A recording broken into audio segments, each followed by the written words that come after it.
chilling. Classy shit. Like, it might be cool if I do it, you know what I'm saying, like, over here, but I ain't know if you can hear it, because I'm about to go, I'm in this hotel right here and shit. Nah, this shit live. We chilling right now, man. Yo, Jones, how you been, man? How's everything? It's good, man. I can't complain. God is good. You know what I'm saying? Just putting together a few things, you know what I mean? Album, film, I wrote a couple scripts, I'm shopping. New movie, The Club, that I'm just shopping around on Netflix and a couple people, so I don't know, I'm trying to stay busy. You know? That's dope, man. So you just really on your entrepreneurship for real right now. Man, like, to be honest, I already, like, I did my first film in 2009. Oh, that's and I never really took it serious. If y'all ain't seen it yet, Life is Serious is like 25 minutes. A lot of people call it a classic. I appreciate it, but I didn't really dive into the whole, you know what I'm saying, movie shit, because who knows how to do that? You know what I'm saying? So I really just kind of fell back, and I shot something 8 years ago. The Club I shot 8 years ago. I got my man Bodie from The Wire in it, Jack Thriller, Shampoo, DJ Radio, a bunch of people that's actually be in the club, DJ Jazzy Joyce. So the whole concept was, you know, just making fun of what niggas be on. Yo, my bad, Jones. We broke up for a second. No, somebody was calling me. I just ended it. Oh, okay. I don't see you though. You see me? Yeah, I see you. All right. Yeah, so the club was just about that, but I was just going through so much shit, you know what I'm saying? Legal shit, physical shit. I had like 3 surgeries, I stabbed 5 times, a whole lot of shit that, you know, happened. So I kind of like didn't even edit that.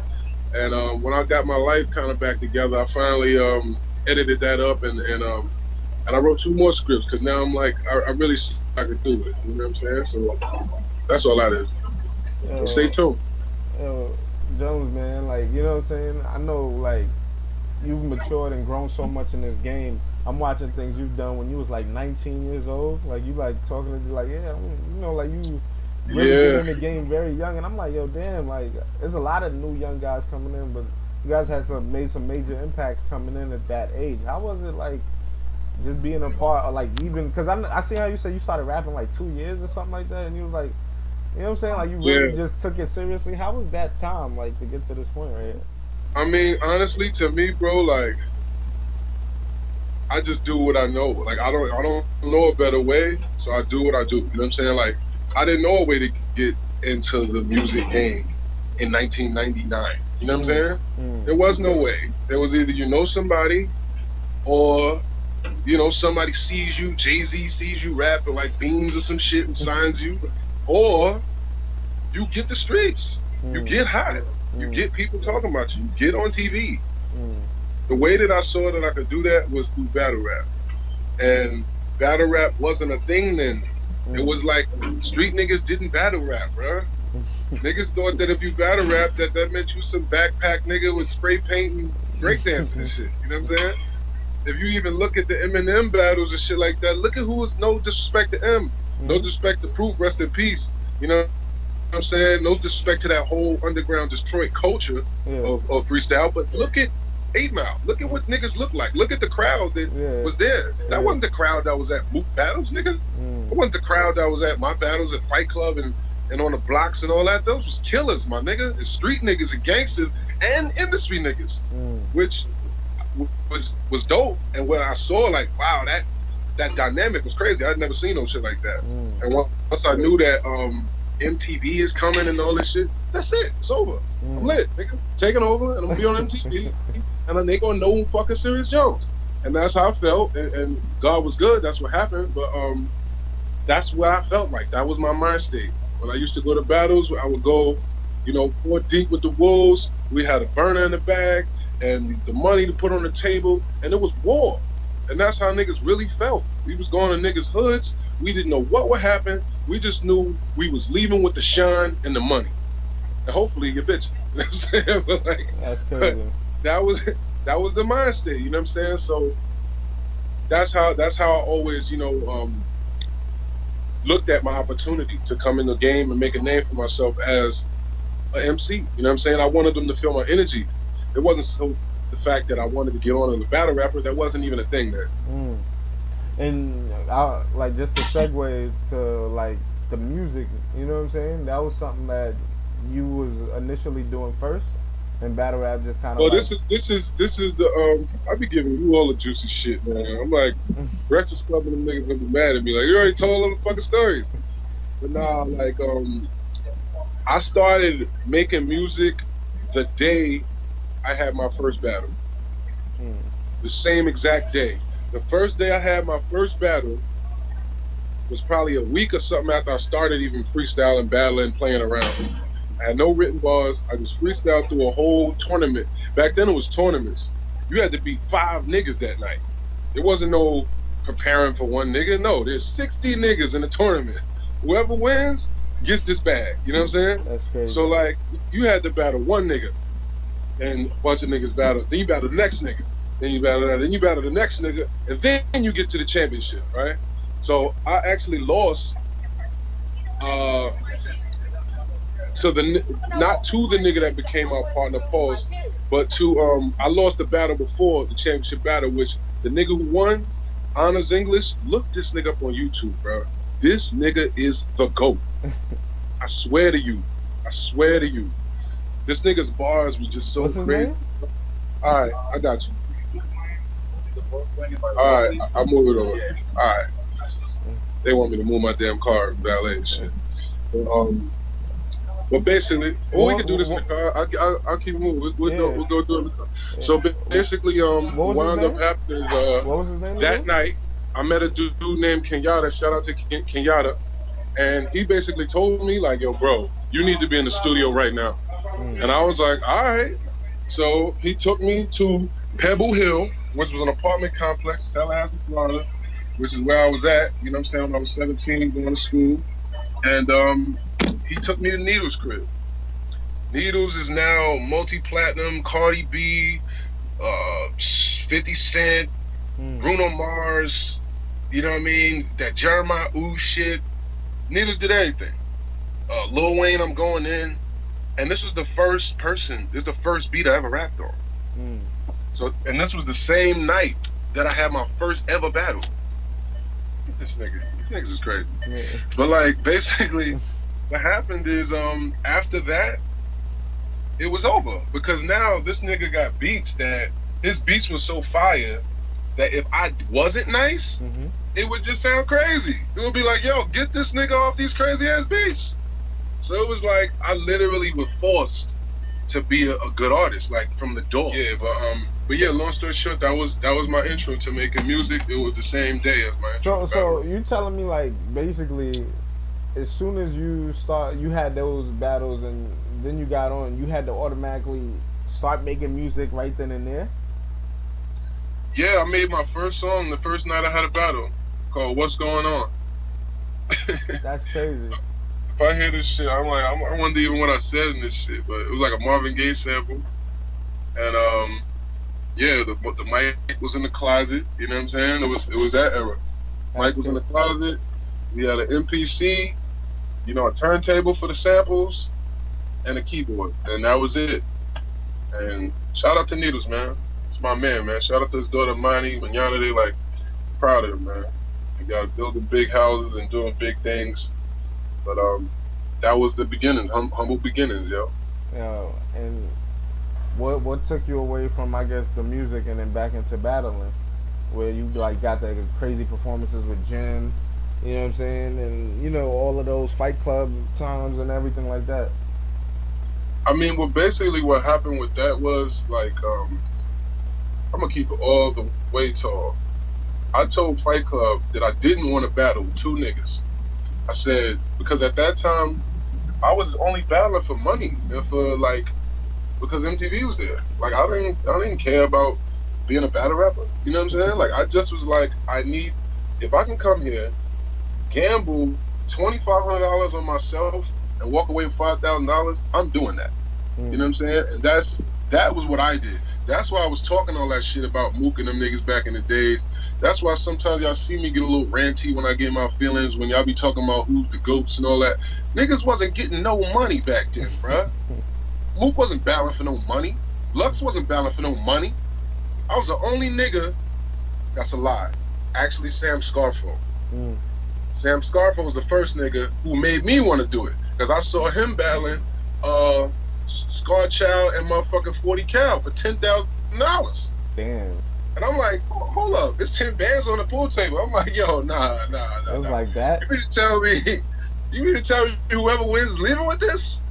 Like, nah, I'm next, nigga. I'm next week. And that's how I started. I literally disrupted the whole crowd and just started freestyling. And shout to Executive Nick and International P.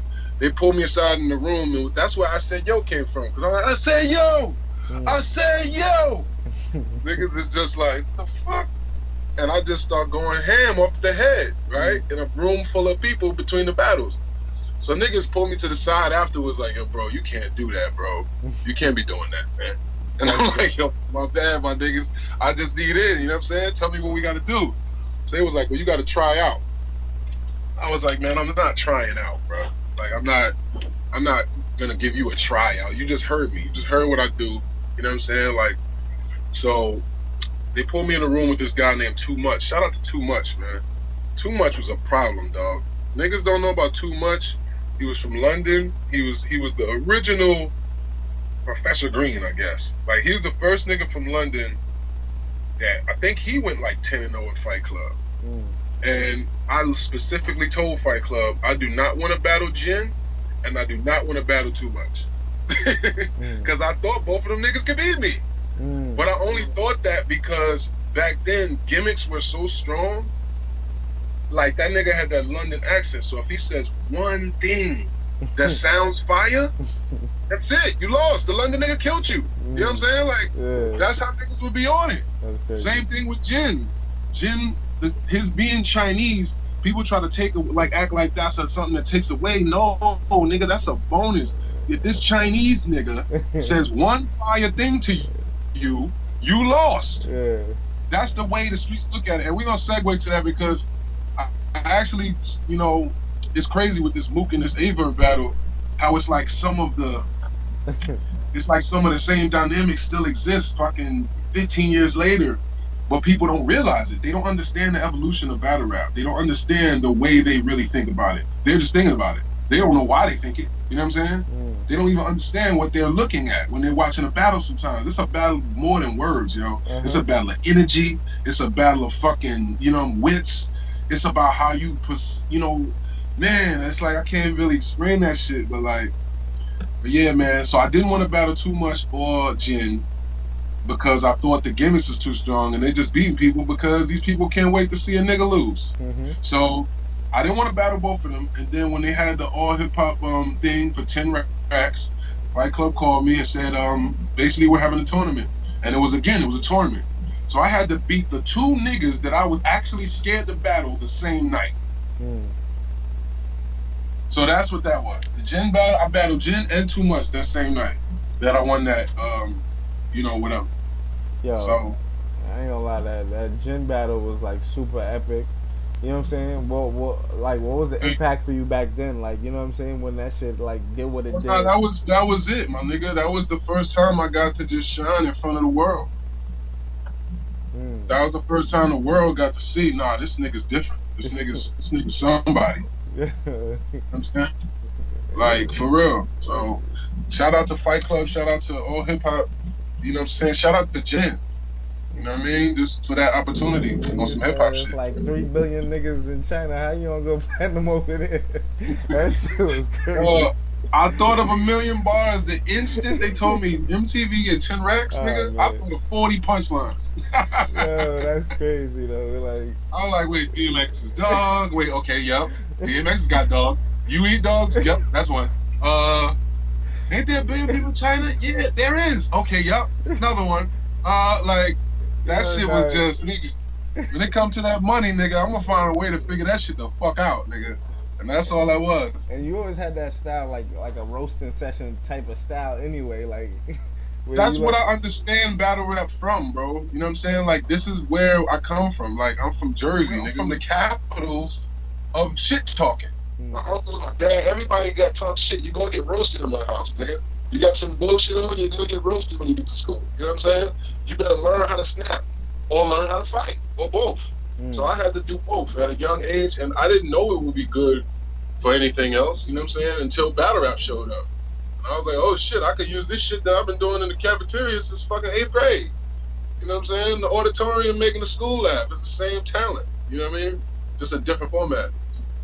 Nah, I mean that's kind of crazy, man. Because you know, after the gym battle, people wanted to see more. What was the next evolution like? Was it back to going to make music, or was it like I'm gonna do this? No. But this is one thing that I need people to understand, man. If you're watching this, it's not an either or. Okay. With a real artist. Okay. It's just like, okay, this is my analogy. I don't know if you've seen. I just started playing ball again and shit. Yeah, right? I be seeing you getting your game up. Yeah, I mean, my mix. I'm on some bullshit right now, bro. I'm just like, I'm gonna be the best I can be at everything I ever did. I don't care how old I am. I don't care, nigga. I'm gonna be the best that I can be. You know what I'm saying? If that means I'm going to the NBA at 30, you know what I mean, late 30, then I'm going to the league. You know what I'm saying? Like, if it means that I'm gonna just be nice and killing people in Dykeman, then that's what it means. But I'm gonna be the best basketball player that I possibly could fucking be. I'm gonna be the best rapper that I possibly can be. And I'm gonna just be the best that I could be at whatever it is that I'm doing. You know what I'm saying? Like, I made a decision to do that. You know what I'm saying? So at this stage, just because I've been through so much, you know what I mean? I just thought it was dope just to, like, I need to get back in shape. I got physical, you know, problems and shit, like surgeries and, you know, wounds and shit. So I literally need to get in shape. So that's what the ball thing is. But I started making music. When I got the deal with DTP and Def Jam, it was a $5 million deal. So if they tell me to stop battling, fine. You're right, guys. If them niggas wanted me to do a backflip off the fucking George Washington Bridge at that time, I might have. You know what I'm saying? So it's like, just the whole mind state back then was different. They weren't looking at it as the way we look at it now, as like these views and these clicks are fucking money. You know what I'm saying? The attention of people looking at you is money. So now, I mean, it's a totally different sandwich. Like, people just really don't know how to separate. If they see you as, it's almost like if they see you as a street ball player, I'd be rambling because I smoke a lot. That's what I meant. The analogy is between street ball and the game. That's where I started at, right? Yeah. So if you play ball in the Riverside, you know, Riverside Church or the Rucker or some shit, and you crossing people like hot sauce and doing the dishes, and you know what I'm saying? Some people might think that he's nice on, you know, a street baller, hot sauce, street baller, skip to my loo. No, nigga, I'm just a baller, nigga. Fuck what caught you? But like, I don't care if you put me in front of a rapper, if you put me in front of a beat, if you put me in front of whatever you put me in front of, I'm gonna do the most. And that's just, to me, that's what it's about being like a star. If you a star, it don't matter what you do. Like, that's where Serious come from. I lost you where you said Serious is a star. Oh, okay, pardon me. Yeah, Sirius is the name of the brightest star in the galaxy or whatever. Like, that's his name, Sirius. So my mind state in terms of music, in terms of everything, when I decided that was gonna be my name, that's it. It don't matter what I'm doing. I gotta be the best at it. And I don't feel one dimensional at all. You know what I'm saying? And people that listen to my music, that watch my film, they even just really busted up with me and my niggas for a little while. They be like, they get it then. But if you don't allow a nigga that type of position in your mind, you know what I'm saying, then it's easy to just say, oh, he's a battle rapper. Yeah, he's got charisma. He's got some charisma. He's the battle rap guy. No, dickhead, Serious Jones, the guy. Sorry, I get a little upset when I talk about this, because it's like years later, there's still people that run up to me, want to take pictures and Snapchats, and I'm so grateful.